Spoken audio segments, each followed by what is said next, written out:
ನಡೆಯುತ್ತ ಮತ್ತೆ ಕುಲಜರೆಂಬ ಕಟ್ಟು ನಡೆಯುತ್ತ ಮತ್ತೆ ಕುಲಜರೆಂಬ ಒಡಲವರುಂಟೆ ಒಡಲವರುಂಟೆ. ನಡೆನುಡಿ ಸಿದ್ಧಾಂತವಾದಲ್ಲಿ ಕುಲವಲೆ ಸೂತಕವಿಲ್ಲ. ನಡೆನುಡಿ ಸಿದ್ಧಾಂತವಾದಲ್ಲಿ ಕುಲವಲೆ ಸೂತಕವಿಲ್ಲ. ಆಚಾರವೇ ಕುಲ ಅನಾಚಾರವೇ ಹೊಲೆ ಇಂತಿಯೂ ಭಯವ ತಿಳಿದರಿಯಬೇಕು. ಆಚಾರವೇ ಕುಲ ಅನಾಚಾರವೇ ಹೊಲೆ ಇಂತಿಯೂ ಭಯವ ತಿಳಿದರಿಯಬೇಕು. ಕೈ ಉಳಿ ಕತ್ತಿ ಅಡಿಗುಂಟ ಕಡಿಯಾಗಬೇಡ. ಕೈ ಉಳಿ ಕತ್ತಿ ಅಡಿಗುಂಟ ಕಡಿಯಾಗಬೇಡ. ಹರಿ ನಿಜಾತ್ಮ ರಾಮ ರಾಮನ ಹರಿ ನಿಜಾತ್ಮ ರಾಮ ರಾಮನ ಹರಿ ನಿಜಾತ್ಮ ರಾಮ ರಾಮನ. ನಡೆನುಡಿ ಸಿದ್ಧಾಂತವಾದಲ್ಲಿ ಕುಲವಲೆ ಸೂತಕವಿಲ್ಲ. ನಡೆನುಡಿ ಸಿದ್ಧಾಂತವಾದಲ್ಲಿ ಕುಲವಲೆ ಸೂತಕವಿಲ್ಲ. ಕುಲವಲೆ ಸೂತಕವಿಲ್ಲ. ಕುಲವಲೆ ಸೂತಕವಿಲ್ಲ. ಎಲ್ಲರಿಗೂ ಶರಣು ಶರಣಾರ್ಥಿಗಳು. ಶರಣಾರ್ಥಿಗಳು. ವಚನ ಪ್ರಾರ್ಥನೆಯನ್ನ ನೆರವೇರಿಸಿಕೊಟ್ಟಂತ ತಾಯಿಯವರಿಗೆ ತುಂಬ ಹೃದಯದ ಧನ್ಯವಾದಗಳು. ಇನ್ಮೇಲೆ ಗುರುಗಳಾದ ಎಂ.ಜಿ. ಮುಳ್ಕೂರ್ ಗುರುಗಳು ನಿಸರ್ಗೋಪಚಾರದ ಕುರಿತು ತಮ್ಮ ಅನುಭವಾಮೃತವನ್ನ ದಯಪಾಲಿಸಬೇಕೆಂದು ಅವರಲ್ಲಿ ವಿನಂತಿ. ಓಂ ಶ್ರೀ ಗುರು ಬಸವಲಿಂಗಾಯ ನಮಃ. ಶ್ರೀ ಅಯ್ಯಾರ್ ಮಠಪತಿ ಗುರುಗಳಿಗೆ ಹಾಗೂ ಇಲ್ಲಿ ನೆರೆದ ಎಲ್ಲ ಶರಣ ತಂದೆ ತಾಯಿಗಳಿಗೆ BR ಪೊಲೀಸ್ ಪಾಟೀಲರಿಗೆ ಶರಣು ಸಲ್ಲಿಸ್ತಾ, ಆರೋಗ್ಯದ ಕುರಿತು ನಾವು ಗರಿಕೆ ಹುಲ್ಲಿನ ರಸದ ಪ್ರಯೋಜನಗಳ ಬಗ್ಗೆ ಕಳೆದ 2 ದಿನದಿಂದ ಮಾತಾಡ್ತಾ ಇದ್ದೀವಿ. ಬಹುತೇಕ ಇವತ್ತು ಕೊನೆಯ ದಿವಸ ಅದರ ಬಗ್ಗೆ. ಅದರ ಮುಂದುವರಿದು ಎಕ್ಸಿಮಾ, ಸೋರಿಯಾಸಿಸ್, ವಿಟಿಲಿಗೋ ಕಾಯಿಲೆ ಹರಡಿರುವ ಚರ್ಮದ ಭಾಗದ ಮೇಲೆ ಗರಿಕೆ ರಸ ಲೇಪಿಸುವುದರಿಂದ ತಗುಲಿರುವ ವ್ಯಾಧಿಗಳನ್ನು ಉಪಶಮನಗೊಳಿಸಬಹುದು. ಎಕ್ಸಿಮಾ ಅಂತ ಕೇಳ್ತಾರೆ. ಎಕ್ಸಿಮಾ ಅಂತಂದರೆ ಸಾಮಾನ್ಯವಾಗಿ ಚರ್ಮದ ನಗಡಿ ಅಂತ ಕರಿತಿರ್ತಾರೆ. ಅಂದರೆ ಕೆರಿತಾ ಇರ್ತದೆ ಮೈ. ಆ ಮೈ ಕೆರೆಯೋದಕ್ಕೆ ಇದು ಬಹಳ ಒಳ್ಳೆಯದು ಗರಿಕೆ ರಸ. ಸೋರಿಯಾಸಿಸ್ ಅಂತೂ ಆಗುತ್ತೆ ಅಂತ ಯಾವುದೇ ಹೆಸರೇನೋ ಇಡ್ತಾರೆ. ಚರ್ಮದ ರೋಗಗಳಿಗೆ ಎಲ್ಲ ಅದನ್ನು ಉಪಯೋಗಿಸ್ಬೋದಾಗಿದೆ.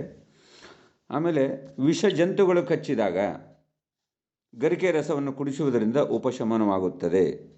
ಅದರಿಂದ ವಾಂತಿ ಸಹಿತ ಆಗ್ಬೋದು ಅಂತ ಹೇಳ್ತಾರೆ. ಸಾಮಾನ್ಯವಾಗಿ ವಿಷ ಜಂತುಗಳು ಕಚ್ಚಿದಾಗ ಅಂದ ತಕ್ಷಣ ನಮಗೆ ನೆನಪು ಬರ್ತಾ ಇದೆ ಏನಂದರೆ, ಬೈಲಹೊಂಗಲ ತಾಲೂಕಿನಲ್ಲಿ ದೊಡವಾಡ ಅಂತ ಒಂದು ಗ್ರಾಮ ಇದೆ.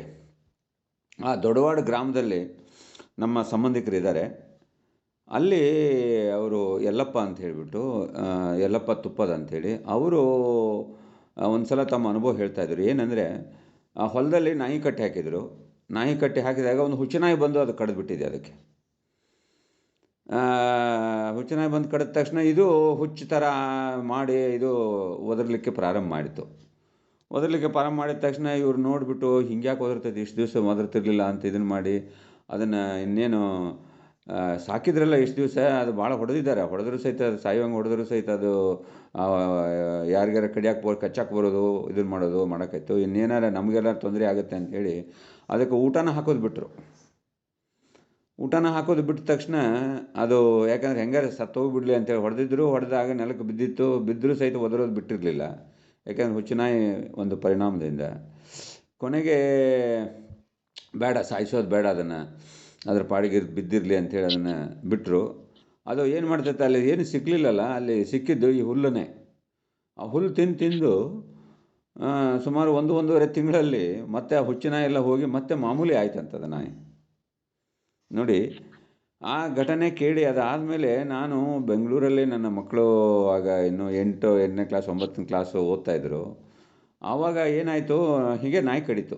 ನಾಯಿ ಕಡಿದ್ರೆ ನಾನು ನಮ್ಮೂರಲ್ಲಿ ಕಿತ್ತೂರಲ್ಲಿ ಹತ್ತಿರ ಹಳ್ಳಿ ಜಮಲೂರು ಅಂತ, ಅಲ್ಲಿ ಪಕ್ಕದಲ್ಲಿ ನಂದಿಹಳ್ಳಿನಲ್ಲಿ ನೀರು ಹಾಕೋದಂತ ಈಗ ಇದೆ. ನಾಯಿ ಕಚ್ಚಿದಾಗ ನೀರು ಹಾಕ್ಸ್ಕೊಂಬರ್ತಾರೆ. ಮಾತಾಡದೆ ಹೋಗು ನೀರು ಹಾಕ್ಸ್ಕೊಂಬರೋದು ಒಂದೇನೋ ಪದ್ಧತಿ ಇದೆ ನಮ್ಮ ಹಳ್ಳಿನಲ್ಲಿ.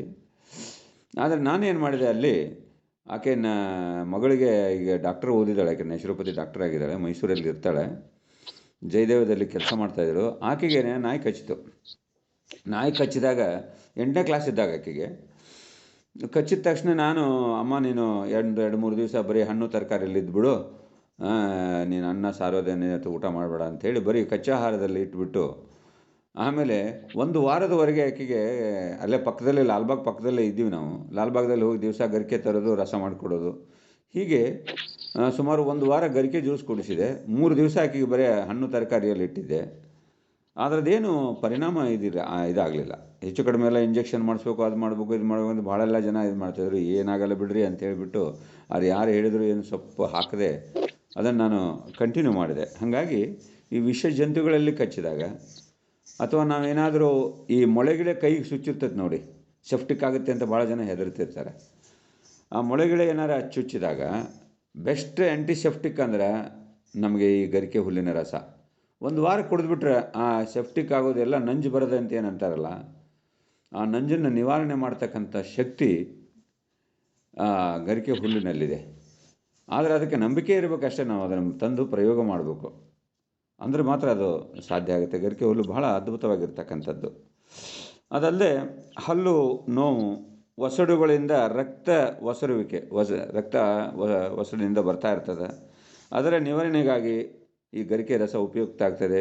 ಗರಿಕೆ ರಸ ಈ ಬಾಯಲ್ಲಿಟ್ಟು ಮುಕ್ಕಳಿಸೋದು, ಬಾಯಲ್ಲಿಟ್ಟು ಆ ಕಡೆ ಈ ಕಡೆ ಮಾಡ್ತಾ ಇರೋದ್ರಿಂದ ಒಸಡುಗಳು ಸಹಿತ ಗಟ್ಟಿ ಆಗುತ್ತೆ ಅಂತ.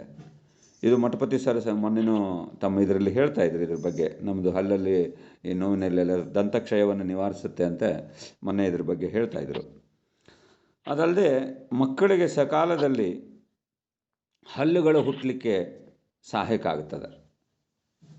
ಅಂದರೆ ಚಿಕ್ಕ ಮಕ್ಕಳಲ್ಲಿ ಹಲ್ಲು ಇದಿರಲಿಲ್ಲ ಅಂದರೆ ಅವರಿಗೆ ಸ್ವಲ್ಪ ಪ್ರಮಾಣ ಕೊಡಬೇಕಷ್ಟೆ, ಅದನ್ನು ಭಾಳ ಹೆಲ್ಪ್ ಆಗುತ್ತೆ. ಜೊತೆಗೆ ನಿಶಕ್ತಿ ನಿವಾರಣೆಗಾಗಿ ಆಯಾಸವನ್ನು ಹೋಗಲಾಡಿಸುವುದು.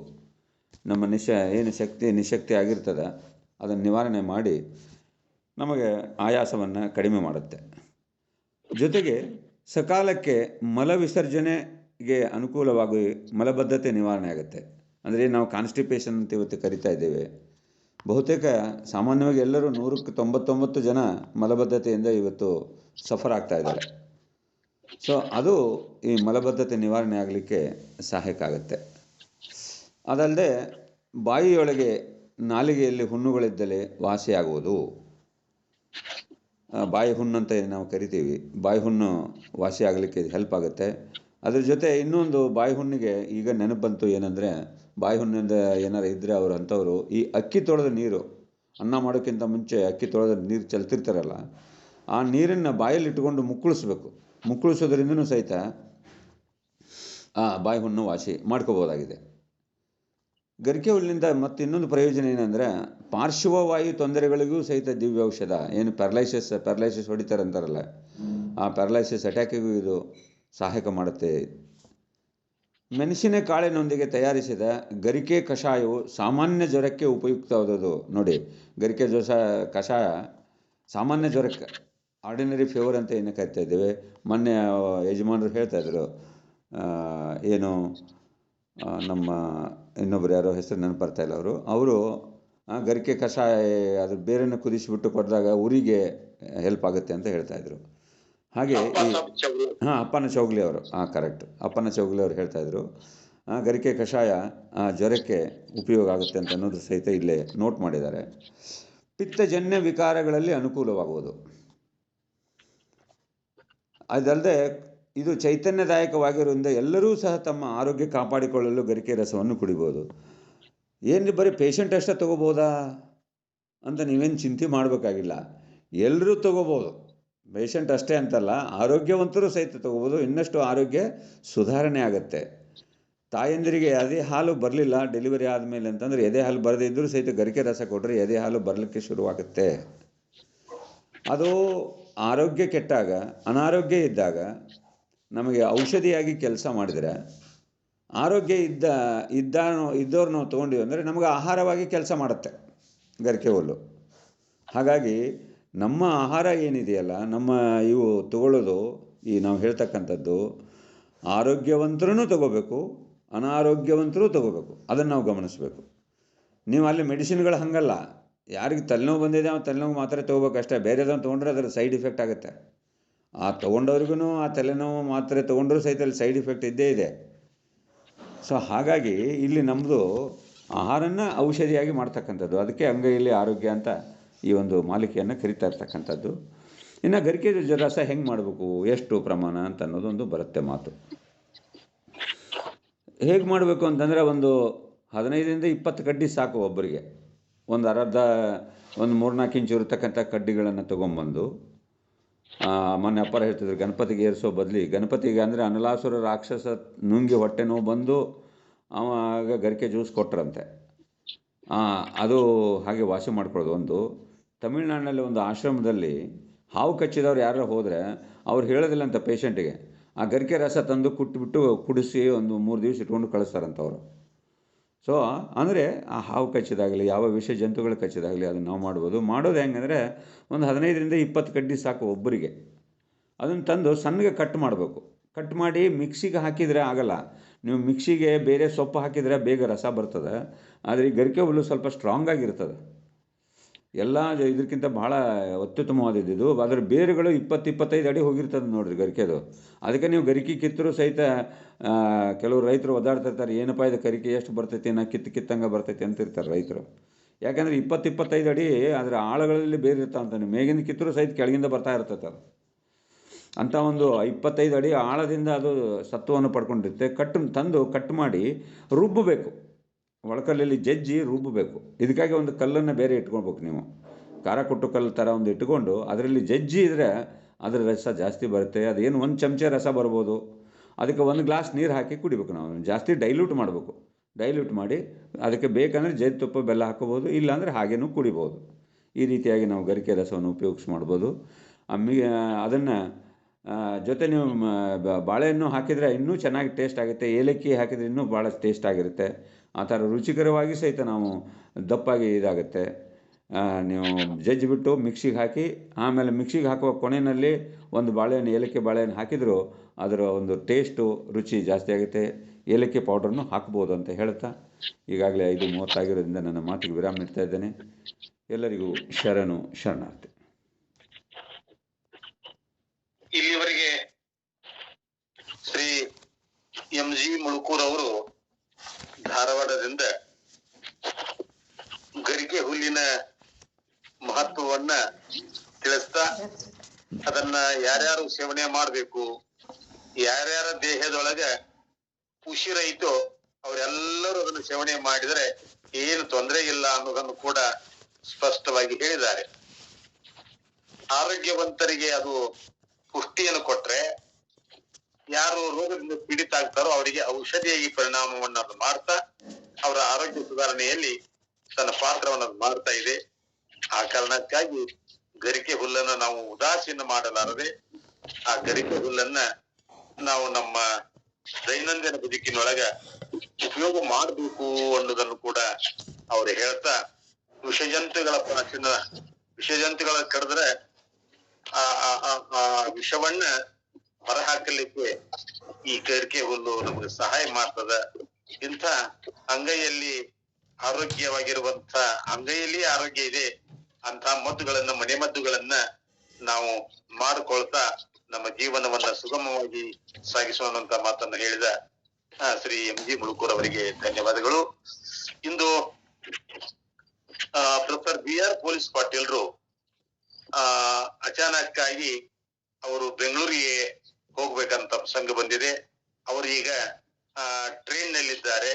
ಅಲ್ಲಿ ಟ್ರೈನ್ ನಲ್ಲಿ ಸ್ವಲ್ಪ ಅದು ಮಾತಾಡ್ಲಿಕ್ಕೆ ಅವರಿಗೆ ತೊಂದರೆ ಆದ್ದರಿಂದ ಇವತ್ತಿನ ಚಿಂತನೆಯೊಳಗ ಶ್ರೀ ಮಹಾಂತ ಸ್ವಾಮೀಜಿ ಅವರು, ನಮ್ಮ ಬೇಳೂರಿನ ಮಹಾಂತ ಸ್ವಾಮೀಜಿ ಅವರು ಇದಕ್ಕ ಜಾಯಿನ್ ಆಗಿದ್ದಾರೆ. ನಿನ್ನಿನ ದಿವಸ ನಾನು ಅವ್ರ ಜೊತೆಗೆ ಮಾತನಾಡಿದ್ದೇನೆ.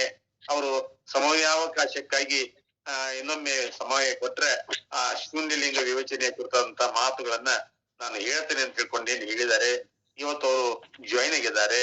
ಅವರು ತಮ್ಮ ಅನುಭವವನ್ನ ನಮ್ಮೆಲ್ಲರೊಂದಿಗೆ ಹಂಚಿಕೊಳ್ಳಬೇಕೆಂದು ಪೂಜ್ಯ ಶ್ರೀ ಡಾಕ್ಟರ್ ಮಹಾಂತ ಬಸವಲಿಂಗ ಸ್ವಾಮೀಜಿ ಅವರಲ್ಲಿ ನಾನು ಅರಿಕೆ ಮಾಡ್ಕೊಳ್ತಾ ಇದ್ದೇನೆ. ಓಂ ಶ್ರೀ ಗುರು ಬಸವಲಿಂಗಾಯ ನಮಃ. ಚಿಂತನ ಮಂಥನ ಕಾರ್ಯಕ್ರಮದಲ್ಲಿ ಭಾಗಿಯಾದಂತಹ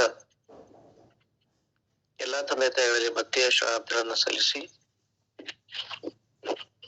ಈ ಚಿಂತನೆ ನಿರಂತರವಾಗಿ ನಡೆದುಕೊಂಡು ಹೋಗುವಲ್ಲಿ ಮಹತ್ವದ ಪಾತ್ರವನ್ನು ವಹಿಸಿದಂತಹ ಯಾರ ಮಠಪತಿ ಗುರುಗಳಲ್ಲಿ ಅಂಗೈಯಲ್ಲಿ ಆರೋಗ್ಯ ಅನ್ನುವಂತಹ ಉತ್ತಮವಾದಂತಹ ವಿಚಾರಗಳನ್ನ ಜನಮಾನಸಕ್ಕೆ ಒಯ್ಯುತ್ತಿರುವಂತಹ ಮುಗುರುಗಳಲ್ಲಿ ಶ್ರೇಷ್ಠ ತಮ್ಮೆಲ್ಲರಲ್ಲಿ ಮತ್ತೊಮ್ಮೆ ಭಕ್ತಿಯ ವಂದನೆಗಳನ್ನು ಸಲ್ಲಿಸಿ ನಮ್ಮ ಒಂದೇ ದಿವಸ ಮಾತಾಡ್ಬೇಕಾದಾಗ ದೇವರ ವ್ಯಾಪ್ತಿ ಆತ ಸರ್ವಶಕ್ತನಾಗಿ ಸರ್ವನು ಒಂದಾಗಿ ಸರ್ವ ಸ್ವರೂಪನೇ ಆಗ್ಯಾನ ಅಂತ ಹೇಳ್ಬೇಕಾದಾಗ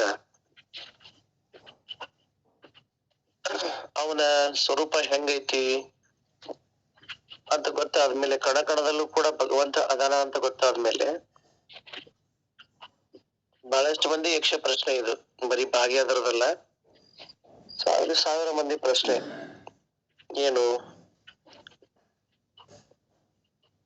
ಮತ್ತೆ ಭಗವಂತ ಎಲ್ಲಾದ್ರಾಗ ಅದನ ಅಂತ ನೀವೇ ಹೇಳಿದ್ರಿ, ಅತ್ರ ತತ್ರ ಸರ್ವತ್ರ ದೇವ ಅಸ್ತಿ ಅಂದ್ರಿ. ಅವನ ರೂಪವನ್ನು ಹೇಳ್ಬೇಕಾದಾಗ ಆತ ಜಗದಾಗಲ್ಲ, ಮಿಗಿಲಾಗಲ್ಲ, ಮುಗಿಲಾಗಲ್ಲ. ಆತ ಪಾತಾಳದಿಂದ ತತ್ತವನ ಶ್ರೀಚರಣ ಅಂದ್ರಿ, ಬ್ರಹ್ಮಾಂಡದಿಂದ ತತ್ತವನ ಶ್ರೀಮುಕುಟ ಅಂದ್ರಿ, ಮತ್ತ ಅಗಮ್ಯ ಅಗೋಚರ ಅಪ್ರತಿಮ ಲಿಂಗವೇ ನೀವೆನ್ನ ಕರಸ್ಥಲಕ್ಕೆ ಬಂದು ಚುಳುಕಾದ್ರಯ್ಯ ಅಂದ್ರಿ. ಈ ರೀತಿ ಹೇಳುವಾಗ ಅಣುವೇಣು ದೃಢಕಾಷ್ಟಕ ಮಧ್ಯೆ ನೀನೇ ಅಯ್ಯ ಅನ್ನು ಮಾತ್ರ ಅಂದ್ರಿ. ಅಂದ್ರೆ ಅಣುವೇಣು ದೃಢಕಾಷ್ಟಕದಲ್ಲೂ ಅವನೇ ಅದಾನ ಅಂತ ನೋಡಕ್ ನಮಗೆ ಲಿಂಗದ ಅವಶ್ಯಕತೆ ಇಲ್ಲ. ಸೊ ಎಲ್ಲಾ ಕಡೆ ಭಗವಂತನ ಅದನ, ಭಗವಂತನ ಬೆಳಕ ಐತಿ ಅಂದ ಬಳಕ ನಮಗ ಮತ್ತೊಂದು ಲಿಂಗದ ಅವಶ್ಯಕತೆ ಏನೈತಿ? ಒಳಗೆ ಇರುವಂತ ಪ್ರಾಣನಾಥ ಪ್ರಾಣಲಿಂಗವನ್ನ ಕಡೆಕೊಂಡು ಪೂಜೆ ಮಾಡ್ಬಿಡ್ತೀವಿ. ಮತ್ ನೀವ ಈಗ ಹೇಳಿದಂಗ ಅವನು ಸರ್ವಂತರ್ಯಾಮಿ ಸರ್ವೇಶ್ವರ ಸರ್ವ ಕಣ ಕಣದಲ್ಲ ಅದರ ಅಂದ ಬಳಕ ನಾವು ಅವನು ಎಲ್ಲದರಲ್ಲೂ ಕಾಣ್ತೀವಿ. ನಮ್ಗೆ ಅದ್ರ ಅವಶ್ಯಕತೆ ಇಲ್ಲ ಅನ್ನೋ ಮಂದಿ ಏನು ಕಡಿಮೆ ಇಲ್ಲ. ನಿನ್ನೆ ನಾನೊಂದು ಮನೆಗೆ ಹೋಗಿದ್ದೆ. ಸ್ವಲ್ಪ ಆರೋಗ್ಯ ಸರಿ ಅವ್ರು ಬಿಡ್ಲಿಲ್ಲ. ಇಲ್ಲ ನೀವು ವಿನಾ ತೀರ್ಸಕ್ ಬರ್ಬೇಕಂತ ಕರ್ಕೊಂಡ್ ಹೋಗಿದ್ರು. ಅವ್ರ ಮನ್ಯಾಗ ಇಬ್ರು ಲಿಂಗದಾಣೆ ಮಾಡ್ಕೊಂಡ್ರು, ಆದ್ರೆ ಒಂದ್ ಹುಡುಗಿ ಲಿಂಗದಾಣೆ ಮಾಡ್ಕೊಳ್ಳಿಲ್ಲ. ಇಲ್ಲ ನಾವಲ್ಲೇ, ನಾನು ಕಾಲೇಜ್ ಹೊಂಟ್ರಿ, ನಂಗೆಲ್ಲಾ ಸರಿ ಇರಂಗಿಲ್ಲ, ಒಲ್ಲೆ ಕೊನೆಗೆ ಪ್ರಸಾದ್ ಮುಗಿಸ್ಮೇಲೆ ಒಲ್ಲೆ ಅಂದ್ರೆ ಯಾಕೆ ಒಲ್ಲೆ ಅಂತ ಹೇಳಬೇಕು ಅಂತ ನಾ ಆಟ ಆಡದೆ. ಅವಾಗ ಎಮ್ಮ ಅಂದ್ಲು, ಅವ್ರೆಲ್ಲಾ ಅಪ್ಪ ಅಮ್ಮ ಎಲ್ಲಾ ಮುಗಿದ ಅವ್ರು ತಗೋತ ದೀಕ್ಷೆ, ನಾವ್ ಇನ್ನು ಕಾಲೇಜ್ ಸ್ಟೂಡೆಂಟ್, ಅದಕ್ಕೆ ತಗೋಬೇಕು, ನಮ್ಗೆ ಯಾಕೆ ಅಂತ ಅನ್ಲಕ್ಕಿ.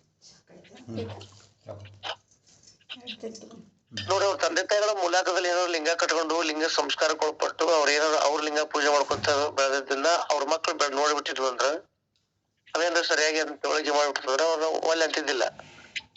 ಅವ್ರು ತಗೊಂಡ್ ದೀಕ್ಷೆನ ಮಗು ಒಲ್ಲೆ ಅಂತಂದ್ರ ಅವ್ರು ಈಗ ತಗೊಂಡ್ರು. ಅದನ್ನ ಈಗ ನೋಡಿ ಭಗವಂತ ಎಲ್ಲಾ ಕಡೆ ಅಂತ ನೀವೇ ಹೇಳಿದ್ರಲ್ಲ, ಮತ್ತೆ ಎಲ್ಲಾ ಕಡೆ ನನ್ ಬಳಕ ನಾನ್ ಯಾಕಂತ ತೊಳಕ್ ಹೋಗ್ಲಿ, ನನಗ ಅದ್ರ ಅವಶ್ಯಕತೆ ಇಲ್ಲ ಅಂತ ಹೇಳಿದ್ರು. ಅವ್ರು ಏನ್ ಹೇಳಿದ್ರು ಅರ್ಥ ಆಗ್ಲಿಲ್ಲ ಅವ್ರಿಗೆ.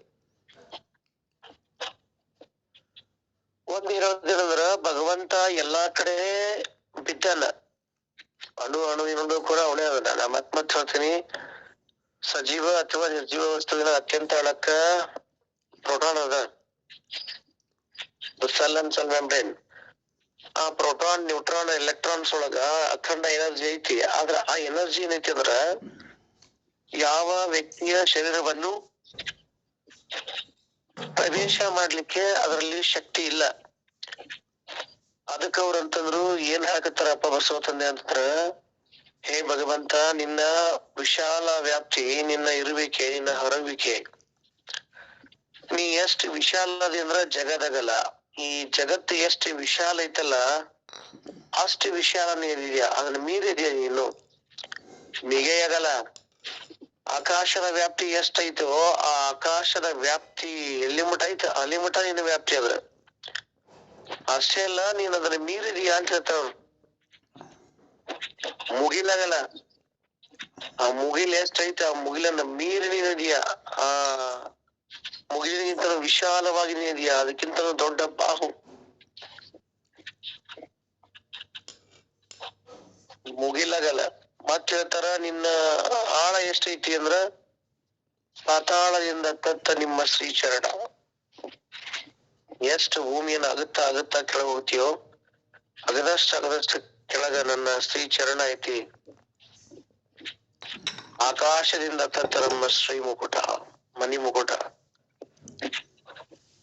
ನನ್ನ ಧ್ಯಾನ ಚಕ್ಷು ಅನ್ನುವಂತ ಮಸ್ತಕ ಎಲ್ಲೈತಿ ಅಂದ್ರ ಆಕಾಶದಿಂದ ಹತ್ತ ನೀ ಎಷ್ಟು ಹೋಗ್ತಿ ಅದ್ರ ಆ ಕಡೆ ನಾ ಅದೇನಿ. ಕೊನೆ ಮಾತು ಬಹಳ ಇಂಪಾರ್ಟೆಂಟ್. ಏನು ಕೊನೆ ಮತ್ತು ಬಹಳ ಮುಖ್ಯವಾದಂತ ಮಾತು ಅಂತಂದ್ರ, ಇಷ್ಟೆಲ್ಲಾ ಸರ್ವ ವಸ್ತುವಿನಲ್ಲೂ ಅಡಗಿದಂತ ಹೇ ಪರಮಾತ್ಮ, ಕಣಕಣದಲ್ಲೂ ನೀನೇ ಅದಿ ಅಂತ ಅನ್ನೋದು ಗೊತ್ತಾಗಿದೆ. ನನ್ನೊಳಗ, ನಿನ್ನೊಳಗ, ಜಗತ್ತಿನೊಳಗ ಎಲ್ಲದ್ರೊಳಗೂ ನೀನೇ ಅದಿ ಅನ್ನುವಂತ ಸತ್ಯ ಮಾತು ಆಗಿತ್ತು ಅಂತಂದ್ರ, ಒಂದೇನ್ ಆಗ್ಬಿಡ್ತು ಅಂತಂದ್ರ, ಒಂದು ವ್ಯತ್ಯಾಸ ಆಗ್ಬಿಡ್ತು ಅಂತಂದ್ರ, ಜಗಭರಿತವೂ ನೀನೇ ಆಗಿ, ಜಗದ ದೇಹ ಭರಿತವೂ ನೀನೇ ಆಗಿ, ಜಗದ ಚರಾಚರ ವಸ್ತುಗಳಿಗೂ ನೀನೇ ಕಾರಣನಾಗಿ, ಎಲ್ಲರೊಳಗೂ ಇದ್ದೂ ಇಲ್ಲದಂತೆ ಇಪ್ಪೆ ಅಲ್ಲ, ಈ ನಿಮ್ಮ ಇದ್ದು ಇಲ್ಲದಂತೆ ಇಪ್ಪೆ ಅಲ್ಲ ಅನ್ನುವಂತಹ ಉಭಯವನ್ನಳಿದು ಪೂಜಿಸಬಲ್ಲಲು ಕರಸ್ಥಳದ ನೆನಹೇ ಸಾಕು ಅಖಂಡೇಶ್ವರ ಅಂತಾರ. ಎಲ್ಲರೊಳಗೂ ಪರಮಾತ್ಮನ ಬೆಳಕು ಐತಿ ಅಂತಂದಾಗಿತ್ತರ ಕಲ್ಲ ಕಟ್ಟಿಗೆ ಮಣ್ಣ ನೋಡ್ಕೊಂಡು ಕೂತ್ರ ಆ ಪರಮಾತ್ಮನ ಬೆಳಕು ಸಿಗಂಗಿಲ್ಲ. ಯಾಕೆ ಪರಮಾತ್ಮನ ಬೆಳಕು ಸಿಗಂಗಿಲ್ಲ ಅಂತಂದ್ರ, ಸಾಧ್ಯ ಇಲ್ಲ ಅಂತಂದ್ರ, ಆ ಪರಮಾತ್ಮನ ಬೆಳಕನ್ನ ಕನ್ವರ್ಟ್ ಎನರ್ಜಿ ಅಂತ ಏನ್ ಕರಿತೀವಲ್ಲ, ವಿಂಡ್ ಪವರ್ ಅಂತ ಏನ್ ಕರಿತೀವಲ್ಲ, ಗಾಳಿ ಬೀಸುವ ಗಾಳಿಯ ಶಕ್ತಿಯ ಸಂವೇದನಾಶೀಲತೆಯನ್ನ ಬಳಸ್ಕೊಂಡು ಅಖಂಡವಾದ ಫ್ಯಾನ್ ಅನ್ನು ಬಳಸ್ಕೊಂಡು ಅದ್ರ ಮೂಲಕ ವಿದ್ಯುತ್ ಪ್ರವಹಿಸುವಿಕೆನ ಹೆಂಗ್ ತಯಾರು ಮಾಡ್ತೀವಲ್ಲ, ಗಾಳಿ ಬಂದೆ ಆ ಎಲ್ಲೋ ಬೀಸುವಂತ ಗಾಳಿಗೆ ಅಡ್ಡವಾಗಿ ಕಟ್ಟಿ ಒಂದು ಫ್ಯಾನ್ ನಿಲ್ಲಿಸಿ, ಆ ಫ್ಯಾನ್ ಒಂದ್ ಸುತ್ತಿದ್ರ 21 ಯೂನಿಟ್ ಕರೆಂಟ್ ಹೆಂಗ್ ತಯಾರಾಕತ್ತಲ್ಲ, ಆ ಗಾಳಿಯನ್ನ ಕನ್ವರ್ಟ್ ಮಾಡ್ಕೊಂಡು ಅಲ್ಲಿ ಕರೆಂಟ್ ಎಲೆಕ್ಟ್ರಿಕ್ ಅಥವಾ ಎಲೆಕ್ಟ್ರಿಕ್ ಹೆಂಗ್ ತಯಾರಾಯ್ತು, ಹಂಗ ನನ್ನೊಳಗಿರುವಂತಹ ಜೀವಶಕ್ತಿ ಎನ್ನುವಂತಹ ಪರಮಾತ್ಮನ ಅಖಂಡ ಮೊತ್ತ ವಿಶ್ವಾತ್ಮ ಅನ್ನುವಂತ ಪರಮಾತ್ಮನ ಮೊತ್ತಾಗಿ ಕನ್ವರ್ಟ್ ಆಗ್ಬೇಕಾಗಿತ್ತು ಅಂತಂದ್ರ, ಅಲ್ಲಿ ಫ್ಯಾನ್ ಅನ್ನುವಂಥದ್ದು ಹೆಂಗ್ ಮಧ್ಯವರ್ತಿಯಾಗಿ ಬಂತಲ್ಲ, ಇಲ್ಲ ಹಂಗ ನನ್ನ ಒಳಗ ಅಖಂಡ ಪರಮಾತ್ಮನ ಬೆಳಕೈತಿ ಅಂತ ಆ ಶಕ್ತಿಯ ಪ್ರಮಾಣ ಎಷ್ಟು ಹೋದ್ರ, ಅಗಲ ಆಳ ವಿಶಾಲ ವ್ಯಾಪ್ತಿ ಎಷ್ಟೈತಿ, ಅದ್ ಕನ್ವರ್ಟ್ ಆದ್ರೆ ಏನಾಕತಿ ದೇಹ ಮನ ಭಾಗದೊಳಗ ಅಂತ ಗೊತ್ತಾಗ್ಬೇಕಾಗಿತ್ತು ಅಂದ್ರ, ಆ ಫ್ಯಾನ್ ಹೆಂಗೊಂದು ಮಧ್ಯವರ್ತಿ ಬೇಕು. ಅದ್ ಯಾವ್ದಂದ್ರ ಇಷ್ಟಲಿಂಗ. ಒಳಗಿರುವಂತ ಜೀವಾತ್ಮ ನಾನು ಅಖಂಡ ಪರಮಾತ್ಮನ ಸ್ವರೂಪನ ಐತಿ ಅಂತ ಗೊತ್ತಾಗ್ಬೇಕಾಗಿತ್ತಂದ್ರ, ಅದ್ರ ವಿರಾಟ ರೂಪ ತಿಳಿಬೇಕಾಗಿತ್ತಂದ್ರ ಈ ಅಂಗಲಿಂಗ ಸಂಬಂಧವನ್ನ ಮಾಡಿದಾಗ ಅದರ ವ್ಯಾಪ್ತಿ ಮತ್ತು ಅದರ ವಿಶಾಲತೆ ಅದರ ಆಳ ಗೊತ್ತಾಗ್ತತಿ. ಇಲ್ಲ ಬರೀ ಶಬ್ದಗಳ ಮೂಲಕ ತಿಳ್ಕೊಂಡೇನಿ, ನನ್ನೊಳಗ ಪ್ರಾಣನಾಥ ಅದನ್ನ ನಮಗ್ ಲಿಂಗ ಬೇಡ ಅನ್ನೋದಾಗ್ಲಿ, ಅಥವಾ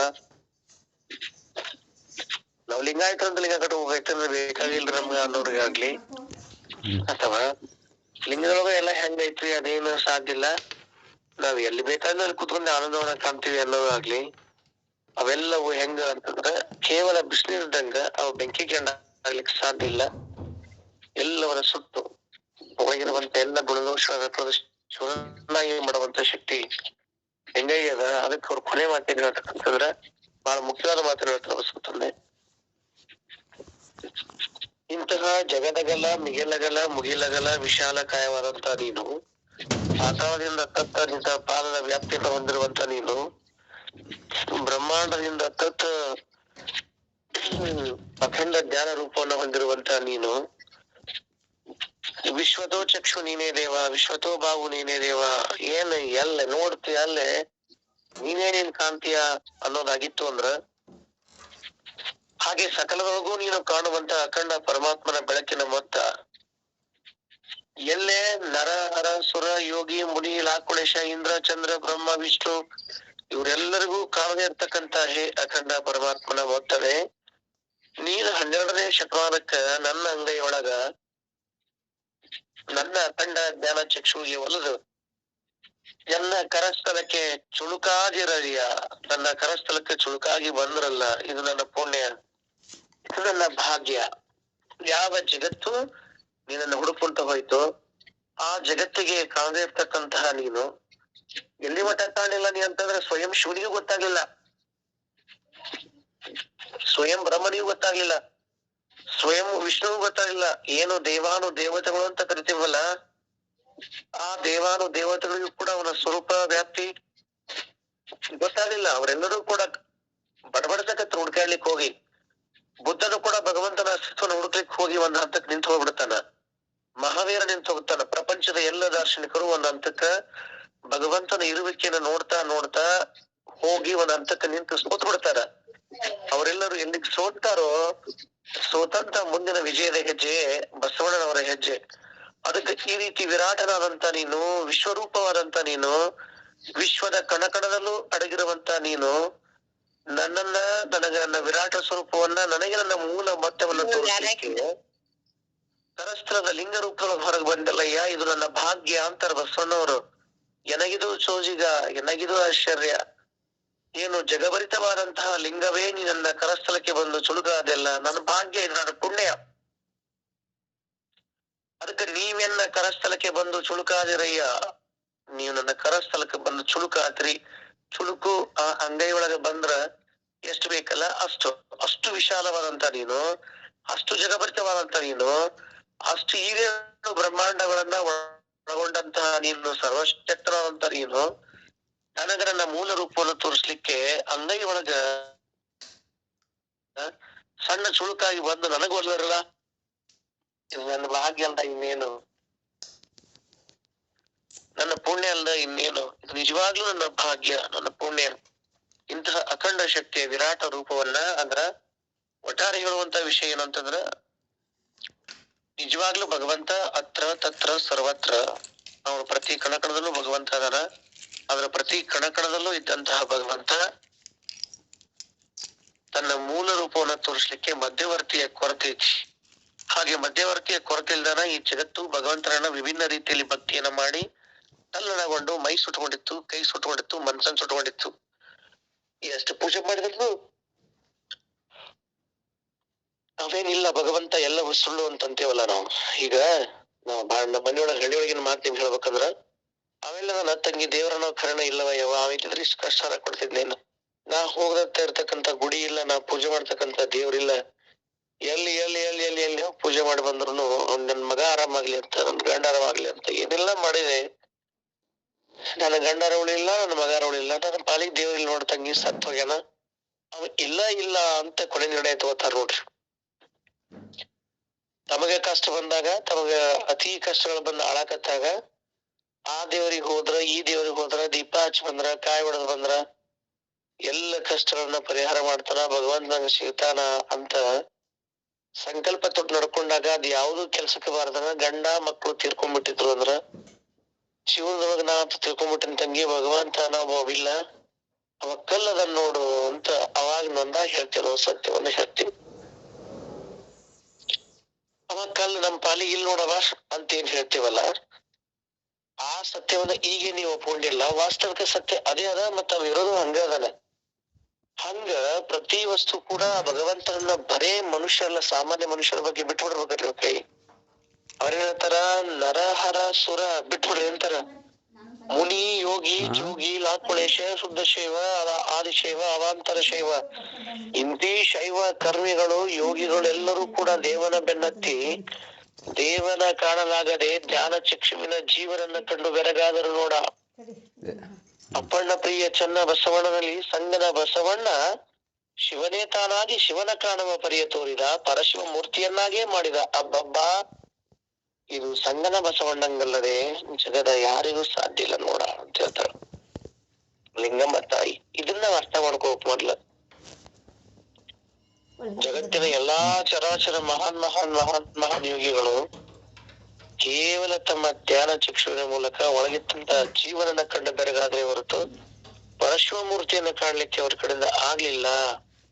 ಹಾಗೆ ಪರಶಿವ ಮೂರ್ತಿಯ ಯಥಾರ್ಥ ದರ್ಶನವೇ ಈ ಲಿಂಗವಾಗಿದ್ದು, ಆ ಅಖಂಡ ಲಿಂಗವನ್ನ ಅಂತ ಅಖಂಡ ಜ್ಞಾನಿಯ ಮೂಲಕ, ಯಾಕಂದ್ರೆ ಲಿಂಗ ಅಂದ್ರೆ ಸುಮ್ಮನೆ ಅಲ್ಲದು, ಸರ್ವವ್ಯಾಪಕ, ಸರ್ವೇಶ್ವರ, ಸರ್ವಶಕ್ತ, ಜಗಭರಿತ, ವಿಶ್ವಭರಿತ ಅಂತ ವಿಶ್ವ ವಿರಾಟ ಭರಿತವಾದಂತ ಇಷ್ಟಲಿಂಗವನ್ನ ನಾವು ಕಟ್ಕೋಬೇಕು ಅನ್ನೋಲ್ಲಿ ಅಂತ ವಿಶ್ವ ವಿರಾಟವಾದಂತ ಅಖಂಡ ಜ್ಞಾನವನ್ನು ಹೊಂದಿದಂತಹ ಗುರುವನ್ನ ಕರೆಸಿ ತನ್ಮೂಲಕ ಅಂತಹ ಲಿಂಗವನ್ನ ಪಡ್ಕೊಂಡು ಅಂಗೈ ಒಳಗ ಲಿಂಗವನ್ನ ಕಟ್ಕೊಂಡು ನಾವ್ ಲಿಂಗ ಪೂಜೆ ಮಾಡಕತ್ವಿ ಅಂದ್ರ ನಮ್ಮ ಅಂಗೈ ಒಳಗ ಪೂಜ್ಯಕ ನಮ್ಮ ಎದಿ ಮ್ಯಾಲೆ ಸರ್ವೇಶ್ವರನ ಕುಂದಿರುವಂತ ಆ ಇಷ್ಟ ಲಿಂಗವನ್ನ ಕಟ್ಕೊಂಡು ಪೂಜೆ ಮಾಡಕತ್ವಿ ಅಂತಂದ್ರ ನಮ್ಮ ತನು ವಿಕಾರ, ಮನೋವಿಕಾರ, ಭಾವನ ವಿಕಾರ ನಡೀತಾವ.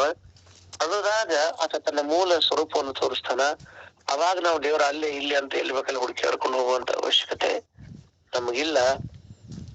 ಮತ್ತ ಅವನ ಧಾರಣೆ ಮಾಡ್ಕೊಂಡಾಗ ನಮಗ್ ಮುತ್ತು ಮಡಿ ಮೈಲಿಗೆ ಜನ ಸೂತಕ, ವರ್ಣ ಸೂತಕ, ವಲೆ ಸೂತಕ, ಒಟ್ಟು ಸೂತಕ, ಒಂದು ಸೂತಕ ಇಂತ ಯಾವ ಸೂತಕಗಳು ನಮ್ಗಿಲ್ಲ. ಸದೈವ ನಮ್ಮ ಅಂಗದ ಇರ್ಬೇಕ. ಬಹಳ ಸಿಂಪಲ್, ಬಹಳ ತಲೆ ಕೆಡ್ಸ್ಕೊಡ್ರಿ. ಸರ್ವೇ ಸಾಮಾನ್ಯವಾದಂತ ಜನರಿಗೆ ಏನಂದ್ರ, ತಂಗಿ ನೀನ್ ಜಳಕ ಮಾಡಿದಾಗ ಅವ್ನ್ ಜಳಕ ಮಾಡ್ತಾನ, ನೀನ್ ಬಟ್ಟೆ ಬದ್ಲಿ ಮಾಡ್ಕೊಂಡಾಗ ಅವ್ನು ಲಿಂಗಿ ಚೀಲ ಬದ್ಲಿ ಮಾಡ್ಬೇಕು, ಅವ್ನ ಬಟ್ಟೆ ಬದ್ಲಿ ಆಗ್ತದ, ನೀನ್ ಬಸವ ಅಂತ ಭಸ್ಮ ಹಚ್ಕೊಂಡಾಗ ಅವನು ತಳಗಿರ್ತಾನ, ಅವೊಂದಿಷ್ಟು ಭಸ್ಮ ಹೋಗ್ತದ, ನೀನ್ ಅಕ್ಕ ನಗ್ತಾನ ಹತ್ರ ಅಳತಾನ, ನಿನ್ನ ಸರ್ವ ಕಷ್ಟಗಳು ಒಂದಾಗಿರ್ತಾನ, ಸದೈವ ನಿನ್ನ ಎದೆ ಮೇಲೆ ತಾನೇ ತಾನಾಗಿ ನಿಂತಾನ, ನೀ ಹತ್ರ ಹತ್ತ ನಕ್ಕ ನಕ್ಕ ಸ್ನಾನ ಮಾಡಿದ ಹೀಗೆ ಸರ್ವರೊಳಗೂ ಕೂಡ ಒಂದಾಗಿರುವಂತ ಲಿಂಗಯ್ಯ ಸದೈವ ನಿನ್ನ ಎದೆ ಮೇಲೆ ಇರ್ತಾನ. ನಿನ್ನ ಸಕಲ ಕಷ್ಟಗಳನ್ನು ಕೂಡ ಇಬ್ಬನಿಯನ್ನು ಕರಗಿಸ್ತಾನ. ಆದ್ರ ಅವನ ನೋಡುವಂತ ಯೋಗ್ಯತೆ, ಅವನನ್ನು ಕೂಡುವಂತ ಯೋಗ ಇವೆಲ್ಲವೂ ಕೂಡ ಸರಿಯಾಗಿದ್ದಾಗ ಮಾತ್ರ ಆ ಕರಸ್ಥಳಕ್ಕೆ ಬಂದು ಚುಳುಕಾಗಿರಯ್ಯ. ಜಗಭರಿತವಾದಂತಹ ಹೇ ಪರಮಾತ್ಮ, ನೀನು ನನ್ನ ಕರಸ್ಥಳಕ್ಕೆ ಬಂದ ಚುಳುಕಾಗಿ ನನ್ನ ಸರ್ವಾಂಗದಲ್ಲಿ ವ್ಯಾಪಿಸಿದೆಯಲ್ಲ, ನಿನಗೆ ನನ್ನ ಶರಣು ಅನ್ನುವಂತ ಮಾತನ್ನ, ಹೇ ಕೂಡಲ ಸಂಗಮ ದೇವ ಅನ್ನುವಂತ ಮಾತನ್ನ ಪ್ರಭಸವತನ್ನ ಹೇಳ್ತಾರ. ಈ ದಿಶೆಯಲ್ಲಿ ನಾವು ಭಗವಂತನ ಅಸ್ತಿತ್ವವನ್ನ ನೋಡೋ ಕಡೆ ಹೋಗಬೇಕೆ ಹೊರತು ಎಲ್ಲ ಜಗತ್ತುಗಳನ್ನ ಯೋಗಗಳು ಬಿಸಿನೀರಿನ ಬುಗ್ಗೆ ಇದ್ದಂಗ ಅದರ ಲಿಂಗ ಯೋಗ ಮಾತ್ರ ಅಖಂಡ ಕಿಚ್ಚಿದ್ದಂಗ, ಕಿಚ್ಚನ್ನ ಹೊರಗೆ ಹೋಗದ್ರ ಕಟ್ಟಿಗೆಯನ್ನ ಮಣ್ಣನ್ನ ಎಲ್ಲವನ್ನ ಸುಟ್ಟಾಕಿ ಬಿಡ್ತಾವ. ಆದ್ರ ಜಗತ್ತಿನ ಯೋಗಗಳು ಹೌದು, ಆದ್ರ ಬಿಸಿನೀರಿದ್ದಂಗ ಅವು ನಮ್ಮ ಒಳಗಿರ್ತಕ್ಕಂಥ ಕಿಚ್ಚನ್ನ ಹೊಟ್ಟಿಸಿ ನನ್ನ ಸರ್ವಾಂಗದ ದೋಷಗಳನ್ನ ಕಳೆದು ನನ್ನ ಮಹಾಪ್ರಸಾದ ಕಾಯವನ್ನಾಗಿ ಮಾಡಂಗಿಲ್ಲ. ಹಾಗಾಗಿ ನಾಳೆ ದಿವಸ ನಾವು ಮಹಾಪ್ರಸಾದ, ಶುದ್ಧ ಸಿದ್ಧ ಪ್ರಸಿದ್ಧ ಪ್ರಸಾದ ಅಂದ್ರೇನು, ಆ ಪ್ರಸಾದದ ಮಹತ್ವ ಎಂತದ್ದು, ಯಾವುದಕ್ಕ ಅವ್ರ ಮೂಲ ಪ್ರಸಾದ ಅನ್ಕೊಂಡ್ರು, ನಾವ್ ಯಾವ್ದನ್ನ ಪ್ರಸಾದ ಅಂತ ತಿಳ್ಕೊಂಡೇವಿ. ಹಂಗಾರ ಒಟ್ಟಾರೆ ಆ ಮೂಲ ಪ್ರಸಾದವನ್ನ ಕೊಂಡ್ಕೊಂಡು ಸ್ವಯಂ ನಾನೇ ಪ್ರಸಾದಕಾಯ ಆಗೋದು ಹೆಂಗ ಅನ್ನೋದನ್ನ ಶರಣ ಏನ್ ಹೇಳ್ತಾರ, ಜಗತ್ತಿನ ದಾರ್ಶನಿಕರ ಪ್ರಸಾದ ಬಗ್ಗೆ ಏನ್ ಹೇಳ್ತಾರ ಅನ್ನೋದನ್ನ ನಾಳೆ ದಿವ್ಸ ನೋಡೋಣ ಅಂತ ಹೇಳಿ. ಒಂದ್ 3 ದಿವ್ಸ ಆರಾಮ ಇಲ್ಲ, ಮತ್ತೆ ಇಲ್ಲಿ ಕರೆಂಟು ಇಲ್ಲ ನಮ್ಮ ಮಠದೊಳಗೆ, ಇಲ್ಲಿ ಕರೆಂಟೇ ಇರಂಗಿಲ್ಲ. ಹಿಂಗಾಗಿ ನಮ್ಮ ಮಠ ಬೈಲೂರು ಊರ್ ಬಿಟ್ಟು ಹೊರಗಿರೋದ್ರಿಂದ, ಇಲ್ಲಿ ಲೋಡ್ ಶೆಡ್ಡಿಂಗ್ ಇರೋದ್ರಿಂದ ಇಲ್ಲಿ ಕರೆಂಟ್ ಇರಂಗಿಲ್ಲ. ನನ್ನ ಮೊಬೈಲ್ ಬ್ಯಾಟ್ರಿ ಡೌನ್ ಆಗ್ಬೋದು ಈಗ ಸದ್ಯ, ಅಂದ್ರೆ ನನ್ನ ಫೋನ್ಯಾಗ ಈಗ 10% ಏನೋ ಉಳ್ದ. ಹಿಂಗಾಗಿ ನಾನು ಹೋಗ್ಬೋದು. ಅದಕ್ಕಿಂತ ವಚನ ಚಿಂತನೆಯಲ್ಲಿ ಮತ್ತೆ ನಮಗೆ ಭಾಗಿಯಾಗ್ಲಿಕ್ಕೆ ಅವಕಾಶ ಮಾಡಿಕೊಟ್ಟಂತ IR ಮಠಪತಿ ಗುರುಗಳಲ್ಲಿ ಒಂದು ವಿನಂತಿ ಏನಂತಂದ್ರ, ಈ ವಚನ ಚಿಂತನೆ ಕಂಟಿನ್ಯೂ ಇಟ್ಕೋರಿ. ಯಾಕಂದ್ರೆ ವಚನಗಳು ನಮ್ಮ ಪ್ರಾಣವಿದ್ದಂತೆ, ವಚನಗಳೇ ನಮ್ಮ ಮೂಲ ಆಸ್ತಿ. ವಚನಗಳ ಚಿಂತನೆ, ವಚನಗಳ ಸಂರಕ್ಷಣೆಯಲ್ಲಿಯೇ ಎಲ್ಲ ಪ್ರಮಾತ್ರು ಅದಾರ ಅನ್ನುವಂತ ಮಾತನ್ನ ಬಸವತಂದೆ ಚರಬಸವ ಕೊನೆಗೆ ಕಲ್ಯಾಣ ಕ್ರಾಂತಿ ಆದಾಗ ಸೊ ಅವ್ರಿವ್ರು ಬರೆದಂತ ಕೃತಿಗಳು, ಗ್ರಂಥಗಳ ಚಿಂತನೆ ಮಾಡೋಕ್ಕಿಂತನೂ ನಮ್ಮ ವಿನಂತಿ ಏನಂತಂದ್ರ, ಸ್ವತಃ ವಚನಗಳ ಚಿಂತನೆಯನ್ನ ಮಾಡೋದೇ ಒಂದು ದೊಡ್ಡದು. ಅಂತಹ ಚಿಂತನೆಯನ್ನ ಮಾಡಿದ್ರನ ಅಲ್ಲಿ ಅದಾನ 27,000 ವಚನಗಳು ನಮ್ಮ ಮಧ್ಯೆ ಬಿದ್ದಾವ. ಈಗ ಇನ್ನು 14,719 ವಚನಗಳು ಮುದ್ರಣ ಆಗದ ಯೂನಿವರ್ಸಿಟಿಗೆ ಹಂಗ ಬಿದ್ದಾವ. ಅವಳ ರಾಜೋತ್ಸವರಿಗೆ ಬಹಳ ಸಲ ಕೇಳ್ಕೊಂಡ್ವಿ. ಸೊ ಅದರಿಂದ ಚಿಂತನೆ ಮಾಡೋಕ್ಕಿಂತನೂ 12ನೇ ಶತಮಾನ ತೋಂಟದ ಸಿದ್ಧಲಿಂಗೇಶ್ವರರು, ಚೌರಿ ಷಣ್ಮುಖೇಶ್ವರರು ಅಂತಹವರ ವಚನಗಳ ಚಿಂತನೆಯನ್ನ ಮತ್ತ ನಿಜಗುಂಡರ ಚಿಂತನೆ ಮಾಡೋದಕ್ಕಿಂತನೂ ಸರ್ವಭೂಷಣ ಶಿವಗಳ ಕೈವಲ್ಯವರಿ, ಅದನ್ನ ಬಾಲಿನ ಮಹಾಂತ ಶಿವಗಳ ಕೈವಲ್ಯ ಪದ್ಧತಿ ಇವನ ಚಿಂತನೆ ಮಾಡೋದ್ರಿಂದ ಬದುಕಿನ್ನೂ ಕೂಡ ವಿಶಾಲತೆ ಕಡೆ ಹೋಗ್ಬಹುದು. ಅದಕ್ಕ ಇತ್ತಿತ್ತಲಾಗಿ ಬಂದಂತ ಸ್ವಾಮಿಗಳ ಚಿಂತನೆ ಮಾಡೋದ್ರಂತ ಏನೂ ಅರ್ಥ ಇಲ್ಲ, ಓದೋದ್ರಾಗ ಏನೂ ಅರ್ಥ ಇಲ್ಲ ಅನ್ನುವಂತ ಮಾತನ್ನ ಮುಕ್ತವಾಗಿ ಹೇಳ್ತಾ, ಇಂತಹ ವಚನಗಳ ಚಿಂತನೆ ಮಾಡೋದ್ರಿಂದ ನಿಜವಾಗ್ಲೂ ನಾವು ಸತ್ಯದ ಕಡೆ ಮುಖ ಮಾಡಿ ನಿಲ್ಲಕ್ ಸಾಧ್ಯ ಆಗ್ತದ. ಇಂತಹ ಒಂದು ಜಗಭರ್ತ್ಯವಾದಂತಹ ಪರಮಾತ್ಮ ನಮ್ಮ ಕರಸ್ಥಳಕ್ಕೆ ಚುಳುಕಾಗಿ ಹೆಂಗ್ ಬಂದ ಅನ್ನುವಂತಹ ಚಿಂತನವನ್ನ ಮಾಡ್ಲಿಕ್ಕೆ ಅವಕಾಶ ಮಾಡಿಕೊಟ್ಟಂತಹ ತಮ್ಮೆಲ್ಲರೂ ಮತ್ತೊಮ್ಮೆ, ನಂಗೆ ಬಾಯಿ ಹಾರಕತ್ತದ, ಜ್ವರ ನೆಗಡಿ ಜೋರದ, ಹಿಂಗಾಗಿ ಮಾತಾಡ್ಲಿಕ್ಕೆ ಅಷ್ಟು ಶಕ್ತಿ ಇಲ್ಲ. ಇಂತಹ ಒಂದು ಚಿಂತನ ಕೂಟದಲ್ಲಿ ಭಾಗಿಯಾಗಿರುವಂತ ಮತ್ತೊಮ್ಮೆ ಅವಕಾಶ ಮಾಡಿಕೊಟ್ಟಂತ IR ಮಠಪತಿ ಗುರುಗಳಲ್ಲಿ, ಅಂಗೈಯಲ್ಲಿ ಆರೋಗ್ಯವನ್ನು ಬಹಳ ಸ್ವಚ್ಛ ಹೇಳುವಂತ ಮುಳುಕುರುಗಳಲ್ಲಿ ಮತ್ತೊಮ್ಮೆ ಕೇಳುಗರಿಗೂ ಭಕ್ತಿಯ ಶರಣ ಸಲ್ಲಿಸಿ ಹನ್ನೆರಡು ಮಾತನ್ನ ಅಪ್ಪನ ಪಾದಕ್ಕೆ ಅರ್ಪಿಸ್ತೇನೆ. ಎಲ್ಲರಿಗೂ ಶರಣಾರ್ಥಿ. ಏನಾದ ಸಮಸ್ಯೆ ಇದ್ರೆ ನೀವು ಕೇಳ್ಬೋದು, ಸಮಸ್ಯೆ ಇದ್ರೆ ಗುರುಜಿ ನೀವ್ ಹೇಳೋದ್ರಾಗ ಏನಾರ ತೊಂದ್ರೆ ಐತಂದ್ರೆ ನೀವು ಕೇಳ್ಬೋದು ಮುಕ್ತವಾಗಿ.